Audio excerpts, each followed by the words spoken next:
Hi there, Misfits. This is Kate. And this is Matt. Welcome to Horrorwood.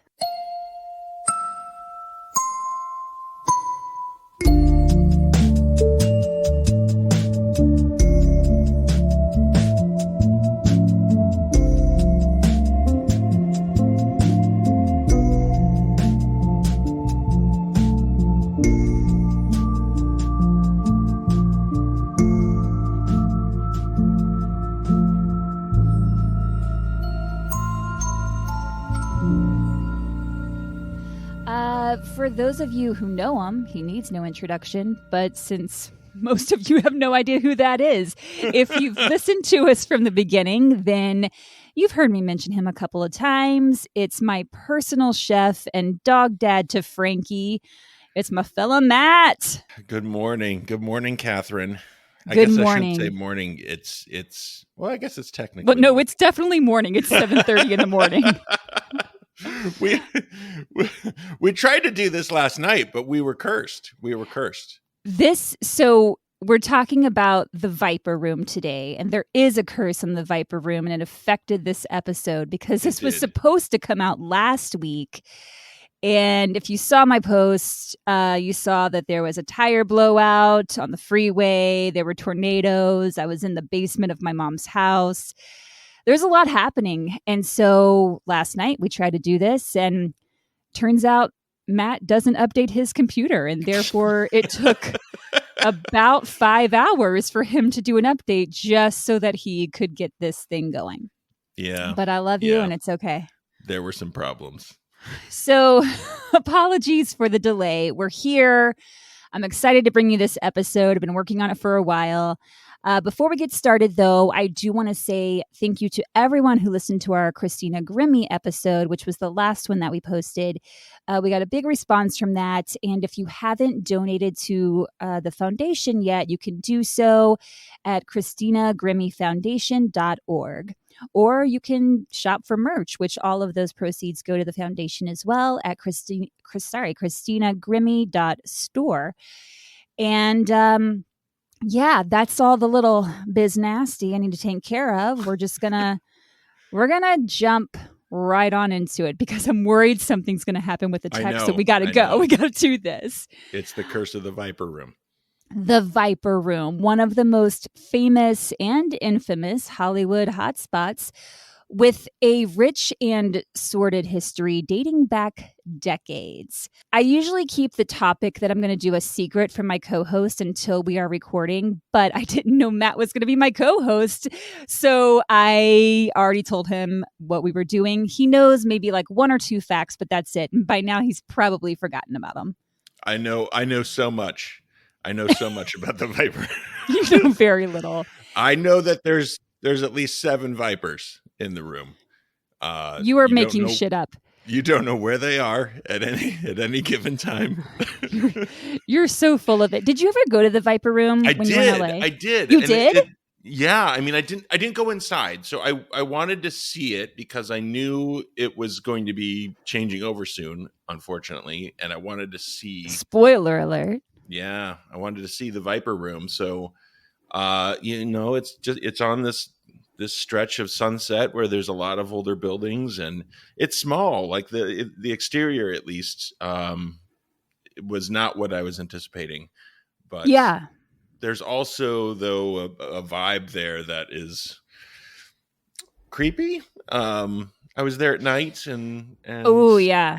I mean, LA's a very different place at night, and definitely that area feels a little transformed once the sun goes down. For sure. That's part of why I never went there. And I feel like I missed my opportunity when I was living in LA because I don't know, I was sort of past my clubbing days, and because I used to be a clubber, and I don't know, I knew about like some of the tragedies and stuff that occurred there. And I was just, whenever I would drive by, I'd be like, oh, the Viper Room. But now I'm like, damn it, I wish I'd gone. But we're going to talk about it because it wasn't always the Viper Room. The building that houses it was built in 1921 and is one of the oldest buildings on the Sunset Strip. It began as a grocery store known as Young's Market, which was a chain in Los Really? Angeles. Yeah. Just selling some pears and oranges at what would become the Viper Room. Back then, that area of Sunset Boulevard was just a dirt road and mainly served as a commuter route between Beverly Hills and Hollywood. By the late 1920s, however, it was starting to vibe and became sort of a celebrity playground. Casinos and nightclubs started popping up in the area, which led to a pretty zesty nightlife. And one of the things that made the area so attractive to these businesses was that the Sunset Strip, which is a 1.7-mile stretch of Sunset Boulevard, it was located in an unincorporated area of Los Angeles County and therefore did not fall under the jurisdiction of the LAPD. So they were just wild and out over there. Interesting. Yeah, that makes total sense. Yeah. Edge of town. Yeah. Yeah, so they could pretty much do whatever the fuck they wanted. For example, gambling was illegal at the time in the city of Los Angeles, but legal in unincorporated LA County. So things were popping. Yeah. This was also during the era of Prohibition, but with everything else going on in the area, do you really think people refrained from drinking? No. They probably had one drink, maybe. Just the one. Just one. Just when they called it a night. Just a vodka and soda, but easy on the vodka. Just easy on the vodka and some ice to water it down. Just a taste. Some ice. Put some ice in that wine. No. The booze was flowing in the back rooms of these establishments. The grocery store lasted until the 1940s.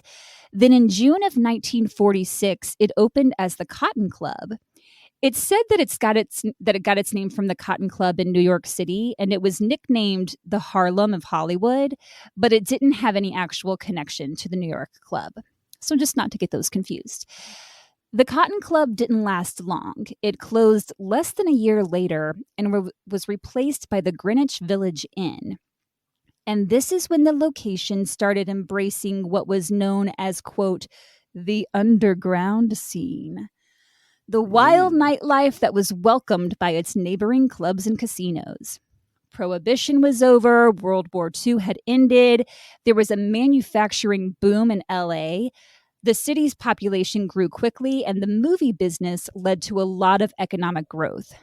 People were ready to party. I mean, they'd been partying, but now it was just out in the open. Now let's have 2 vodkas. and no ice to water that sucker down. Fill it all the way up. Yep. Well, the politicians in Sacramento caught wind of what was happening down in LA in this so-called underground scene and actually sent undercover investigators to go to the clubs and find out just what dirty deeds were taking place. The investigators reported back that they had witnessed shocking things. Inside these clubs, people had 3 vodkas. 3 vodkas. Inside these clubs, consenting adult women were voluntarily taking off their clothes and getting paid to dance. Even worse, men were dressing in what was considered women's clothing and performing on stage, all while not hurting anyone in the process. What the? The nerve. How dare they? How dare they? The members of the Committee on Public Morals for Southern California, yes, that was a thing, began clutching their pearls and released a report that said, quote, those clubs down in LA County are being used as the gathering place for perverts and other immoral persons. Oh, all the perverts. I've been to a number of drag shows, so I guess I'm a pervert. The committee named 8 clubs, the Greenwich Village Inn being one, that they thought should have their liquor license revoked. The committee also recommended that the laws in the city of LA, which prohibited nightclubs from offering nude dancing and cross-dressing, apply to LA County as well. However, nothing was done as a result of the committee's recommendations because they, along with government officials and law enforcement all knew that many of these clubs were run by the mob, and gambling, drug sales, sex work, and the so-called quote-unquote perverted entertainment were all very lucrative businesses, and the mob held a lot of financial influence over the government and police force. Yeah. The club's liquor licenses were not revoked, and honestly, I think the whole investigation was all a big excuse for those committee members to have a little fun and vibe, if you know what I'm saying. Like, yeah, I'll go down to LA and check out these perverted clubs. And they're like, hey, can I get one more? Hey, I've got some money for you. Hey, can you just take, here's $1. Here's another one. I guarantee you any heterosexual male posing undercover at a strip club was not covering his eyes. My personal opinion. I'm just saying. I agree. I concur. I concur with you, Catherine. Thank you, Matthew. I don't think they were averting their eyes. No. By the end of 1949, the Greenwich Village Inn changed ownership and it became the Rue Angel. But just a few weeks after opening, a fire broke out in the back of the building, causing what today would be about $125,000 in damages. So the Rue Angel was over before it really began. Yeah. After repairs were done on the building, it opened as the Last Call in September of 1950, billing itself as the Rendezvous of the Stars, where it offered stripcapades, 5 hours nonstop of girls dancing nude, and Tuesdays were all-star stripathon nights. So they're not even trying to hide it anymore. Right.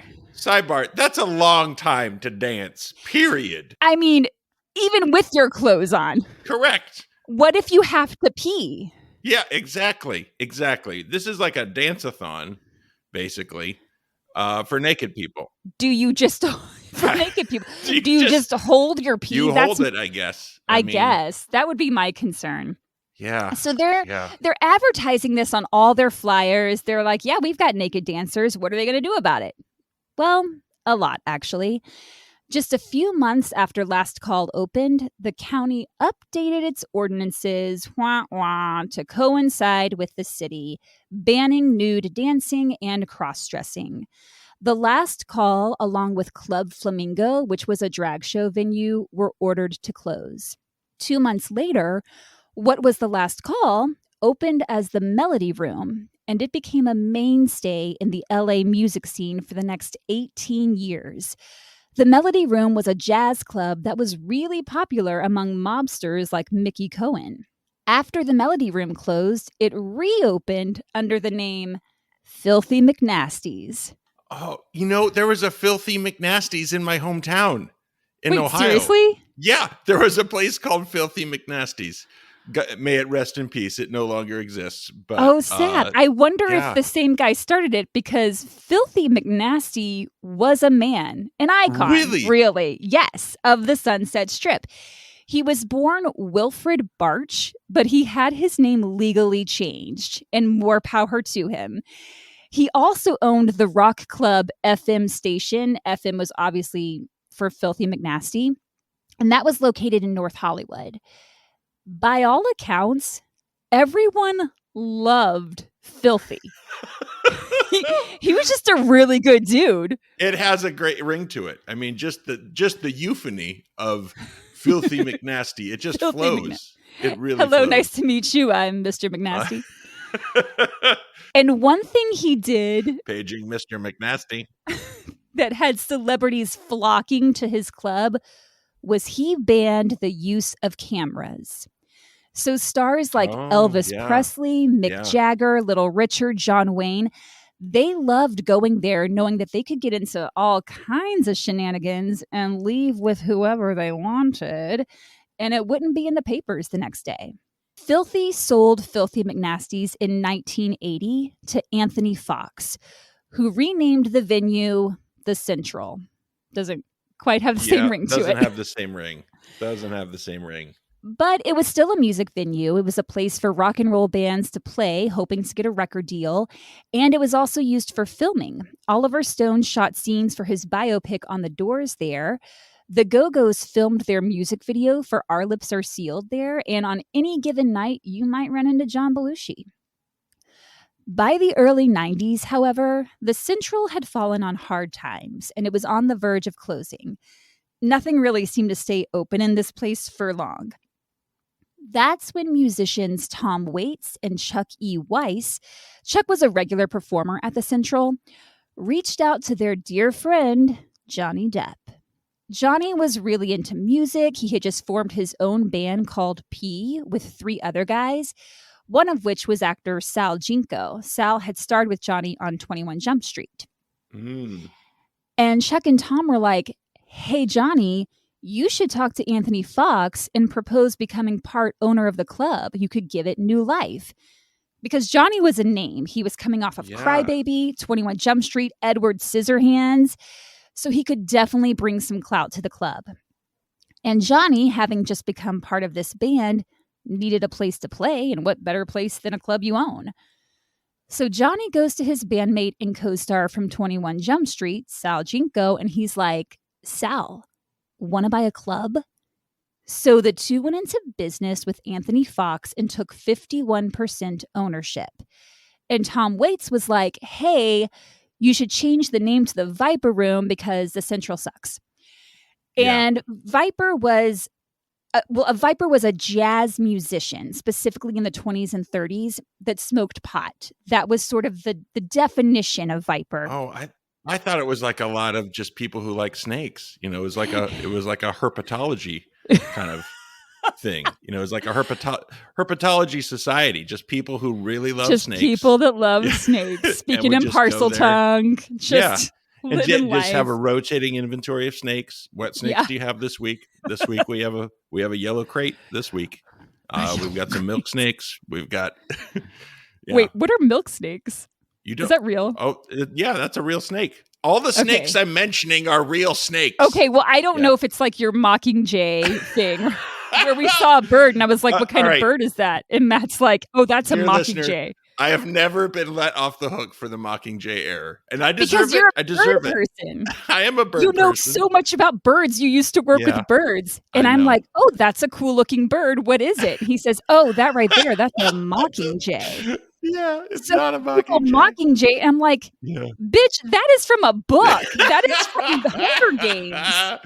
That's not real. Yeah, that wasn't a real bird. But and these were not real snakes. Just to, I don't want to burst your bubble, but no, I like learning that a Viper was a kind of musician. I didn't know that. Specifically, that smoked pot. That was the thing about it. So Louis Armstrong, Cab Calloway, Fats Waller, Bessie Smith, all referred to themselves as Vipers, and that's where the name comes from. Oh. I heard on BuzzFeed Unsolved that Arnold Schwarzenegger was also in the running to buy the bar, but Johnny Depp outbid him. He spent $350,000 for his share of the club.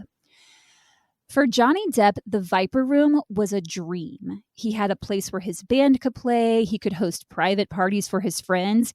He was only 30 years old and he was living. The Viper Room opened on August 14th, 1993. At Johnny's request, Tom Petty and the Heartbreakers performed opening night. Wow. 2 years prior, Johnny Depp was in the music video for Into the Great Wide Open. So that was their connection there. And he was like, Thomas, come open my club. And Thomas was like, okay, I will. The Viper Room became a celebrity hotspot. The exterior was painted all black, and there are no windows. I mean, the building had them, but they were covered. So really, it was like a private hideaway. However, just 2.5 months after opening, tragedy struck. River Phoenix, who was quickly rising in the ranks of Hollywood stardom and as a teenager had already been nominated for an Oscar, went to the Viper Room for a night of music. I might do a full episode on River Phoenix, so I'm not going to go into a ton of details about his life, but I'll give an overview of what happened that night. He was on a break from filming the movie Dark Blood. And in the days leading up to his night out at the Viper Room, he and his friend John Frusciante, who was the guitarist for the Red Hot Chili Peppers, went on a drug binge of cocaine and heroin. River wasn't sleeping, he was constantly high, and this lasted several days. Then John informed River he was going to be sitting in with the band P at the Viper Room and invited him to come along. River was like, cool, cool, cool. Sounds fun. I'm there. River was also hoping to play with the band on stage. He and John had actually been recording music together, and River thought it'd be cool to play at the Viper Room.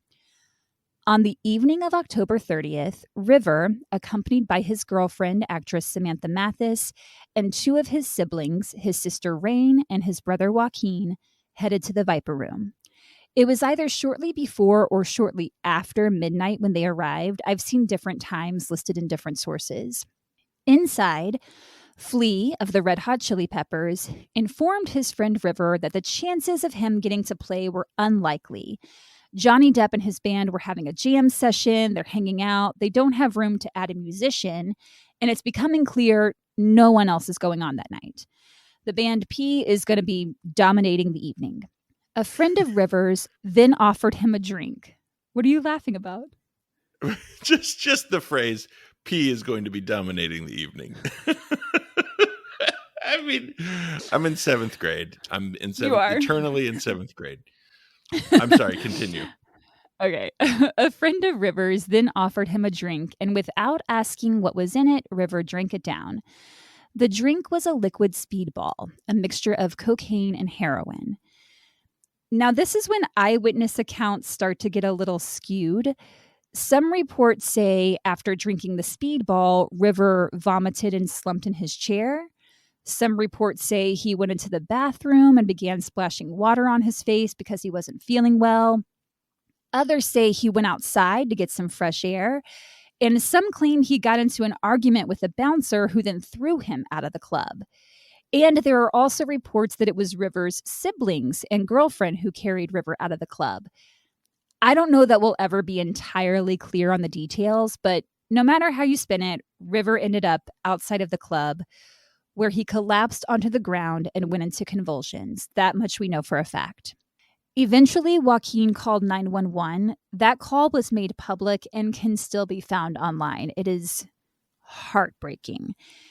Emergency crews arrived and transported River to Cedars-Sinai, but unfortunately, they were not able to save him. He was pronounced dead at 1:51 a.m. on October 31st, 1993, at the age of 23. Wow.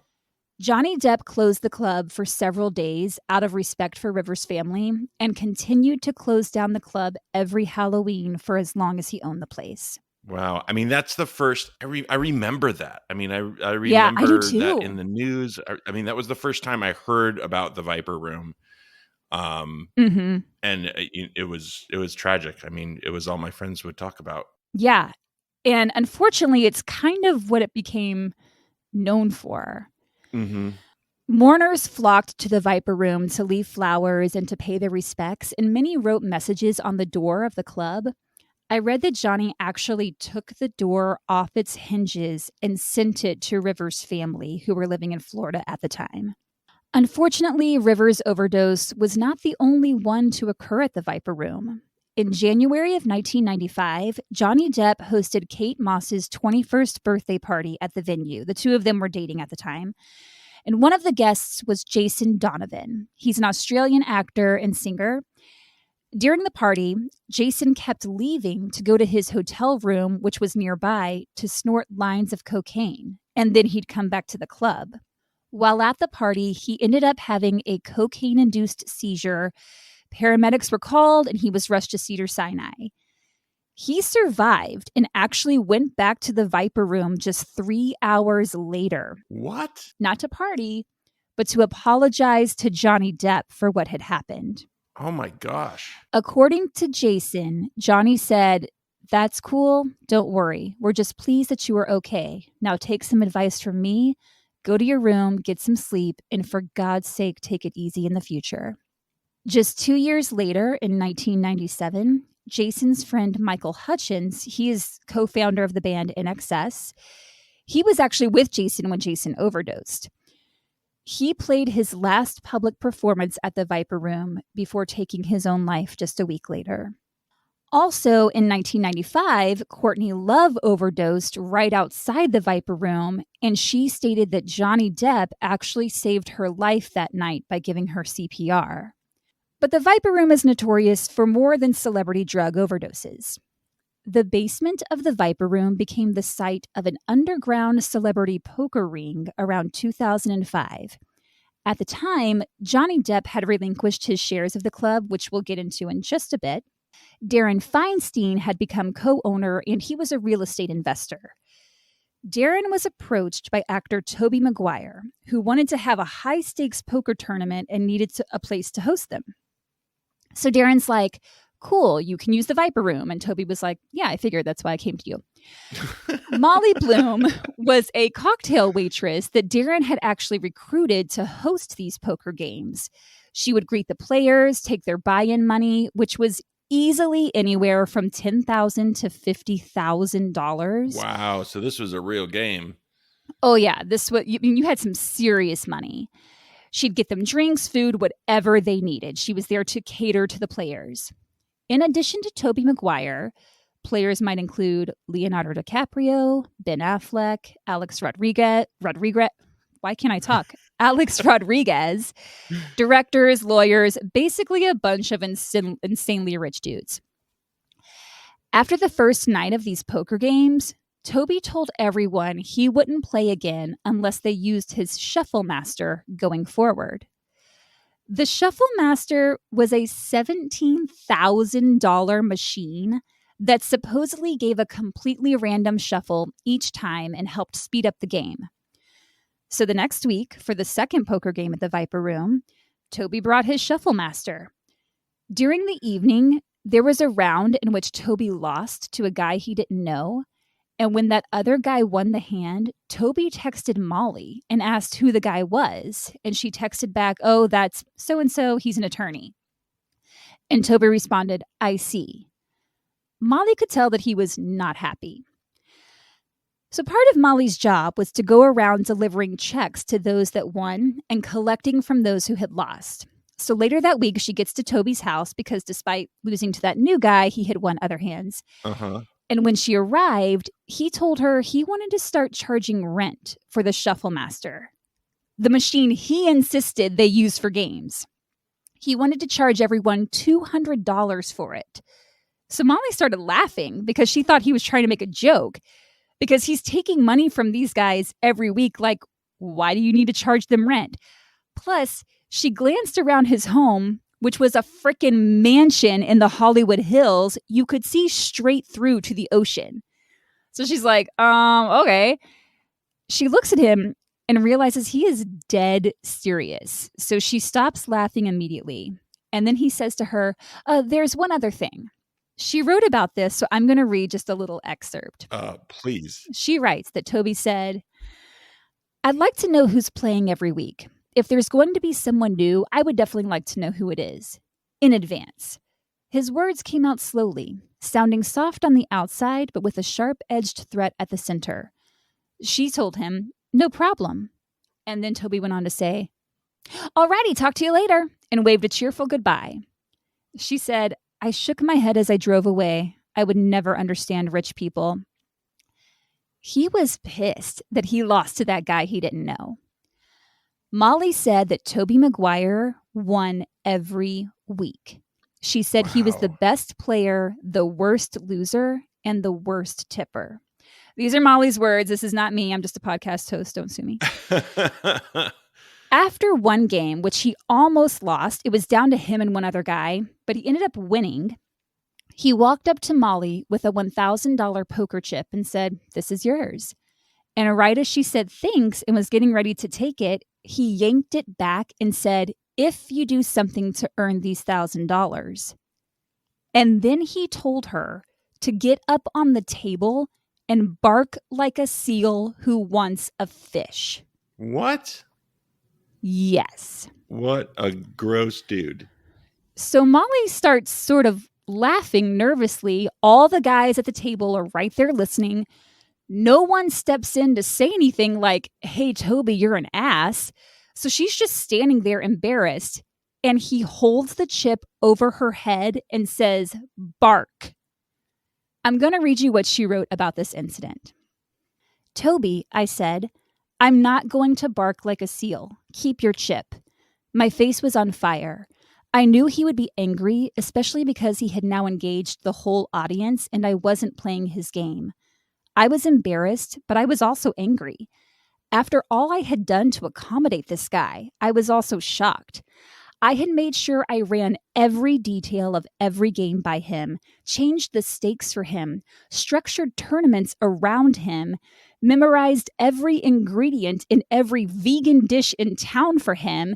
He had won millions and millions of dollars at my table, and I had catered to his every need along the way. And now he seemed to want to humiliate me. He kept pushing it, his voice growing louder and louder. The other guys were starting to look uncomfortable. No, I said again, willing him to drop it. He gave me an icy look, dropped the chip on the table, and tried to laugh it off, but he was visibly angry. Wow. So he's an ass. Yeah. Over the years, the games got bigger, the buy-ins got higher, and Molly took over running them. They moved out of the Viper Room and into private homes and hotels, and sometimes the hands would go as high as $4 million. What? In 2013, Molly was arrested along with several others and charged as part of an illegal sports gambling operation. She wrote a book about her experiences titled Molly's Game, which was turned into a movie starring Jessica Chastain. Ding, ding, ding, ding, ding. Ding, ding, ding. In the movie, the name of the Viper Room is changed to the Cobra Lounge, but it's the Viper Room. Most people hear the Viper Room and River Phoenix comes to mind. Some might know about the underground poker ring, but one of the craziest incidents associated with the place is often overlooked. Back in 2001, one of the co-owners, Anthony Fox, just up and disappeared. What? Yes. I mentioned Anthony Fox earlier in the episode. He owned the club when it was the Central, but the Central was going downhill, and that's when Johnny Depp stepped in and took part ownership. Just a little background on Anthony. He was a British citizen and came from a wealthy British family that had ties to the royal family.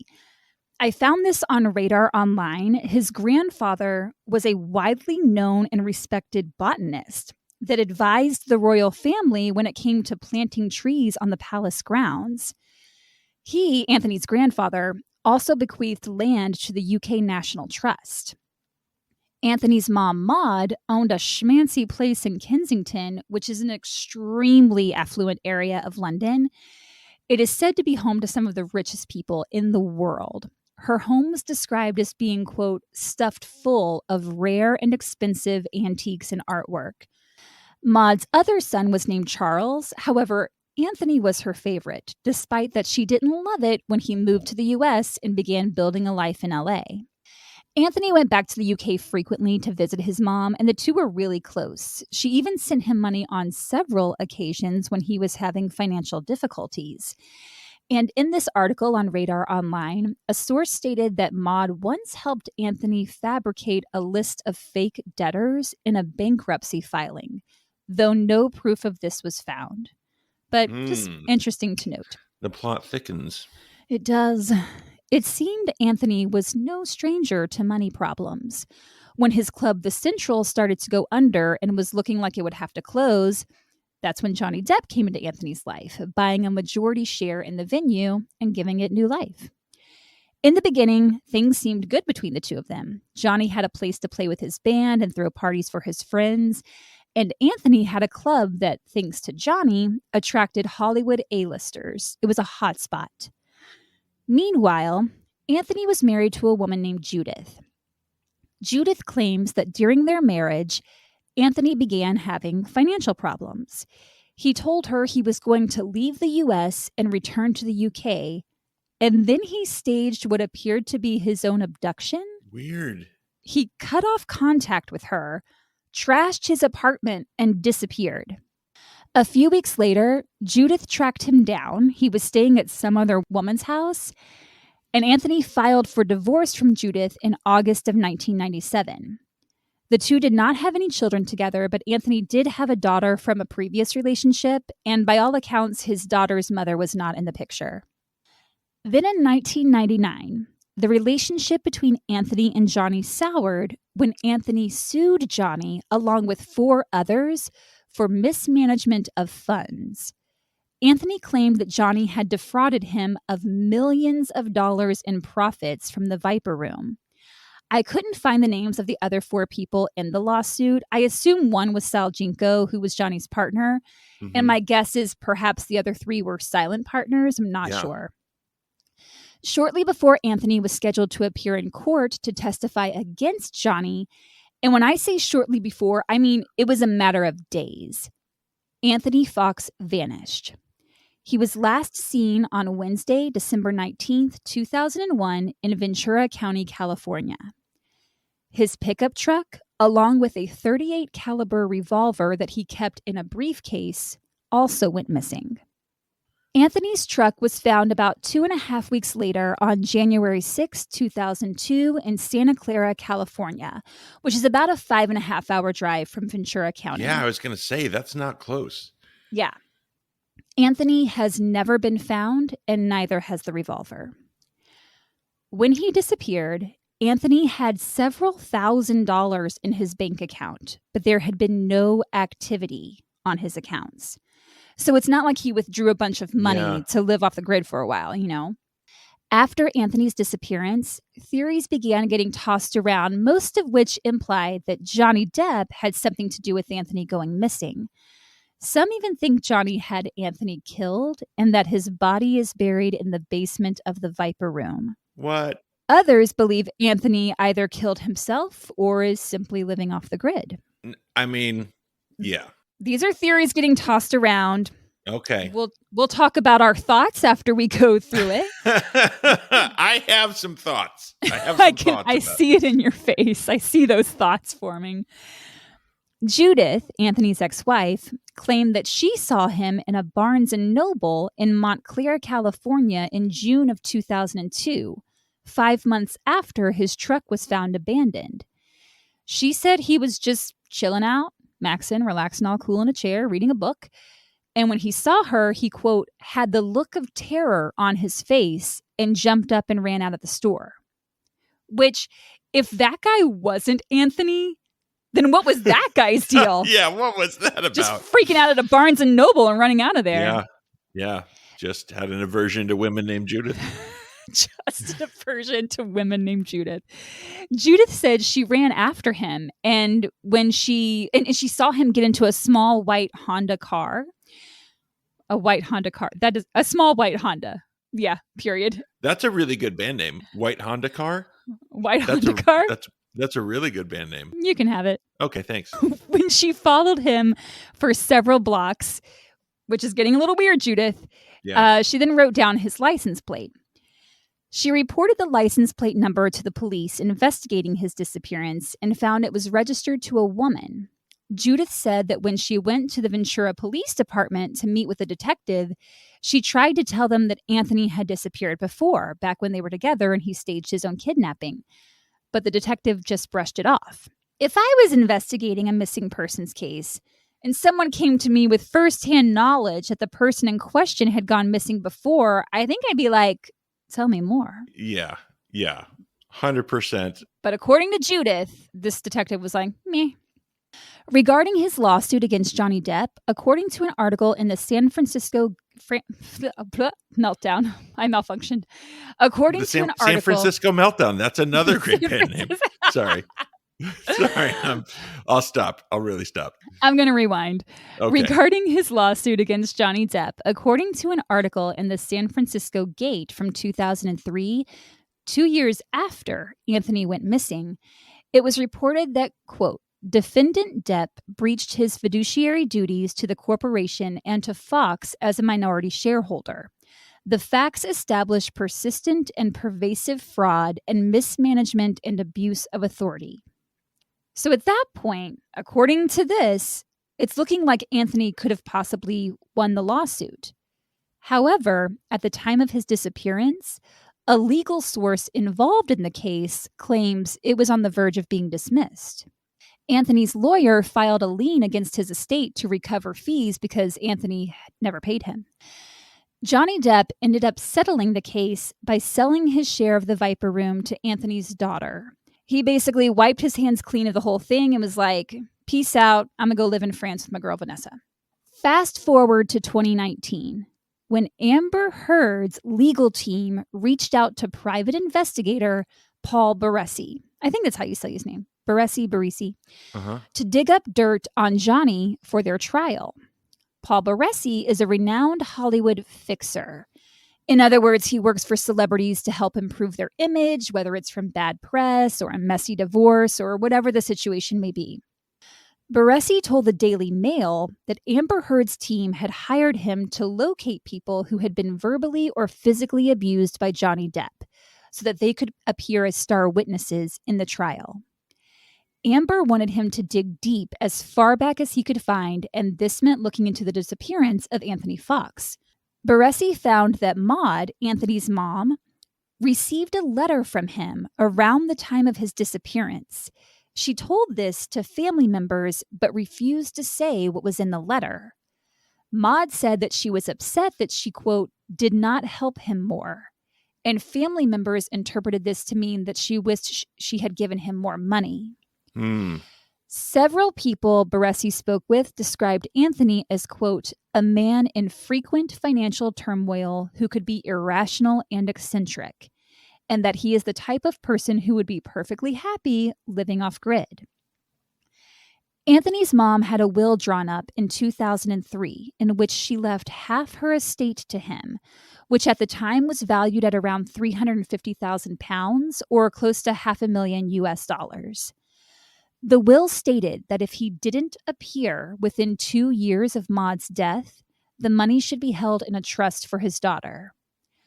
Maud died the following year in 2004, and according to Baresi, it is unclear if her wishes were granted. I feel like if she put him in her will after he disappeared, maybe she believed he had skipped out on his responsibilities and was living under assumed name somewhere. Yeah. It totally feels like this guy just orchestrated his own disappearance and, like you said, was living off the grid. I want to know what was in that letter he wrote her, because he could have been like, you're not going to hear from me again, which she could have interpreted as, I'm going to live off the grid, or it could mean I'm going to end my life. We'll never know because we don't know what was in the letter. Since Anthony's daughter was a minor at the time of his disappearance, she was removed from the home she shared with her dad and placed in the temporary custody of a legal representative. And according to Baresi, there was an answering machine in the home that was full of messages, but it has never been located. So what happened to that answering machine? Yeah. Did Anthony destroy it? Did he take it with him when he disappeared? Like, what was on that machine? I don't know. I don't know the answer. Dang, I was hoping you knew. I mean, it does smack of a man who had some secrets that he wanted to keep secret and was taking pains to disappear as best as he could. It smacks of a man. Smacks of a man. I like that's it. There you go. That's another great band name. I'm just great. You're just spitting them out. I'm a font. You're on fire. In trying to dig up dirt on Johnny Depp, Baresi didn't have much luck. He said that he tracked down and interviewed over 100 people that had worked with Johnny over the past 30 years, but not one of them had a single complaint against him. Baresi said, quote, I went to the US, France, Italy, Britain, everywhere that Johnny Depp roamed, everywhere he walked. I couldn't find one instance, or at least an admitted one, where he was physically abusive to a woman. Not one said a deprecating thing. I interviewed dozens of people who knew him going as far back as 3 decades ago, and nobody had one bad thing to say about him. In fact, they couldn't say enough about his ever-flowing outpouring of generosity and tender heart. He went on to say, based on people I spoke with close to Depp, he has without question proven himself a man who was generous to a fault. Dating as far back as the mid-90s, he's covered legal costs, medical bills, and even paid rent for his friends. He's a good dude. Yeah. He seems like it. Amber Heard's team ended up firing Baresi and said, quote, they were like, well, that didn't work out for us. They said, quote, his account is entirely inconsistent with the testimony of multiple witnesses. So just wanted to put that in there. Anthony Fox has never been found, and he is still listed as an endangered missing person. He was 53 when he disappeared and would be 74 years old today. With the building's long history, its ties to the mob, and the unsolved disappearance of one of its co-owners, you know there are bound to be some ghosts lurking around those dark corners. In 2017, Ghost Adventures did an episode on the club. I watched it while I was researching this, and they interview people that have worked there. They have all the equipment to try to make contact with spirits. It's interesting. They talked to Rita Fiora, who at the time of the taping had worked the Viper Room ticket booth for 10 years. She claims to have had several encounters with ghosts. Rita said, quote, I've had my hair yanked, a hand on my leg. Oh yeah, they're grabby, the guy ghost. But there's a chick ghost too. She was texting me once from a dead number. I'd talk out loud to her and she'd text me a response. She was mad that I couldn't see her. What? That's so weird. Yeah. Rita said the ghost was trying to talk to her via text and was like, why can't you see me? And so Rita thought maybe it was like a prank or something. Yeah. So she had the number traced and it was a dead number. It's believed this female ghost could possibly be a former dancer back when they were stripping and nude dancing. Yeah. I mean, that would make sense. Although, I mean, they wouldn't know how to text. How would they know how to text? You bring up an excellent point. Mm-hmm. Are they learning new technology in the afterlife? That's my question, is what kind of technology is available? Are there haunted cell phones? That's really where we're going. I think so. Yeah. Tommy Black, who's now the general manager, but before that was a bartender at the Viper Room for 16 years, said that the downstairs definitely has a darker, more negative energy than the upstairs. He said when he worked the downstairs bar, he felt a constant pressure on his chest, and he'd see glasses inexplicably go flying off the bar. He also said that in one particular spot, people standing there would fall for no apparent reason. They'd be upright, chatting with their friends, then all of a sudden stumble and fall to the ground. And it was always the same spot. Okay, so hold on. I mean, yeah. There could be a lot of reasons why people fall there. I mean, let's explore the obvious, which is maybe the floor was uneven or something like that. Perhaps, and you're probably drunk, yeah. And you're bound to stumble. The constant pressure on his chest, maybe you should go to a doctor. Sure. But the glasses flying off the table, that's where I'm like, or off the bar. I'm like, well, that's something. Yeah, that's curious. That's curious. Hard, that's harder to explain, for sure.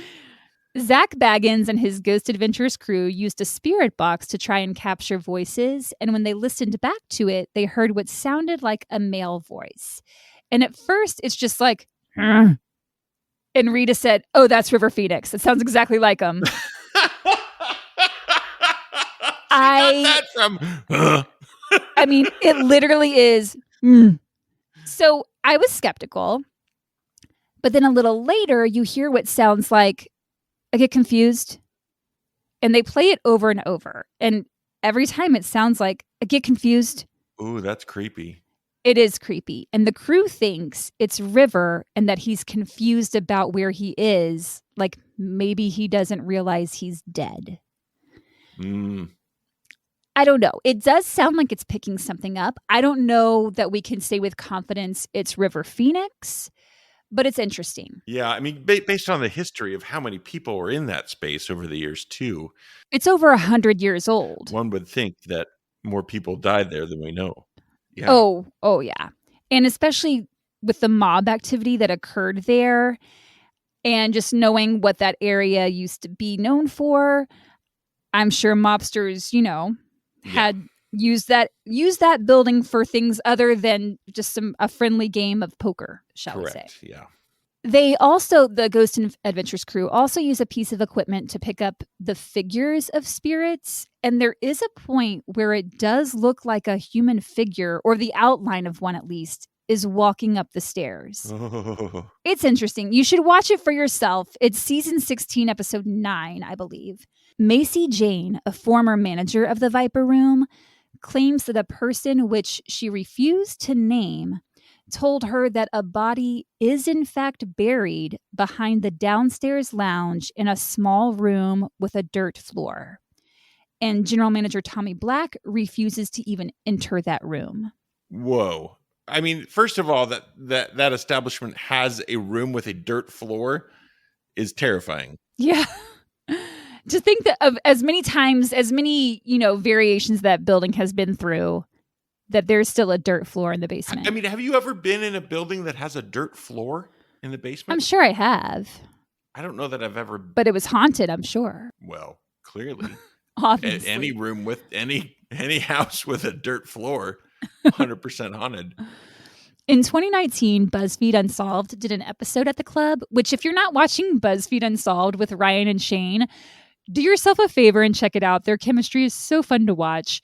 Ryan Bergara, one of the hosts, took a spirit box into that crawl space that Macy Jane was talking about, and he asks if there's anyone buried there. And a voice seems to say, Anthony. It's interesting. It's definitely interesting. Shane, the other co-host of BuzzFeed Unsolved, is a total skeptic and finds spirit boxes insufferable and doesn't believe it's a ghost saying Anthony. So watch it for yourself. You be the judge. I'm going to link it in the show notes. You can find it on YouTube. I will say, so I think it was last year I went to a live episode of And That's Why We Drink. And they had gone to the Queen Mary and they had all the equipment, spirit boxes and everything. And the voices they picked up were so freaking clear. It was kind of scary. I feel like any skeptic would have walked out of there thinking, yeah, those ghosts were real. I do feel like if people say there's a body buried there and there's a missing person, why haven't investigators dug up the body? That's what I can't get past. Because I mean, I'm also a skeptic, and I feel like you would have to have a little bit more evidence. I mean, maybe you could hire some independent team to come and do some. Is there such a thing as a dirt scan where you can scan the dirt and see if there's a skeleton in there? Just hire a dirt scan. Excuse me, I need to do my dirt scan. They do have people that go out with like machines to detect if there's any sort of paranormal activity or anything like that. Regardless of whether there's a body buried in the basement or not, the mere idea of it just adds to the vibe of the Viper Room. Unfortunately, the club is mostly associated with tragedy, namely the death of River Phoenix. Mm-hmm. But it's important to mention the positive aspects from it as well. It served as a great venue for new musicians to get discovered and for experienced musicians to try out new material. On December 1st, 1993, invitations were sent out telling people to go to the Viper Room on December 3rd. On the night of the 3rd, 150 people packed into the small venue. You had the who's who of music and movies in the place. Then Johnny Depp got up on stage and introduced the one and only Johnny Cash. Oh, wow. This marked Cash's rebirth. He was at a point in his career where he felt like maybe he was done. The industry had pretty much written him off at that point. But producer Rick Rubin wanted to work with him and get him on his label American Recordings. So the two began recording some songs together, and Rick said, "How would you feel about trying some of these out in front of a live audience?" Thus, the performance at the Viper Room. Rick Rubin said, quote, "It was an incredible night. Dead silent. You could hear a pin drop. People couldn't believe it was Johnny Cash there in the Viper Room. People who were there still talk about it being one of the greatest things they've ever seen." Wow. Flea from the Red Hot Chili Peppers said, quote, "Johnny Cash came on and sat down there and rocked. No bullshit, no fooling around, just played these incredible songs and destroyed the place." So he does all these new songs for his upcoming album, and two of them, Tennessee Stud and The Man Who Couldn't Cry, were recorded live that night, and those live versions are on the album. Ooh, I'm going to look those up. Yeah. After playing for 45 minutes, he leaned down to his wife, June Carter Cash, who was sitting in the front row, and said, what do I do now? And she said, well, sing your hits. So he did. It was the first time Johnny performed solo, as in without any other musicians, just him and his guitar. Johnny Depp viewed Cash's performance there as sort of a cleansing for the Viper Room. He felt like it changed the energy after River's death and gave the club a positive vibe. It was a rebirth for Cash as well. In April of 1994, Cash's album American Recordings was released to huge critical success. And in 1995, it won a Grammy for Best Contemporary Folk Album. In 1993, Counting Crows released their first album, August and Everything After. I had that album. I loved that album. Great album. And after it came out, it was a huge hit. Adam Duritz, the lead singer, had this sudden newfound fame. And it seemed like it was a bit overwhelming at first for him. So he turned to the Viper Room.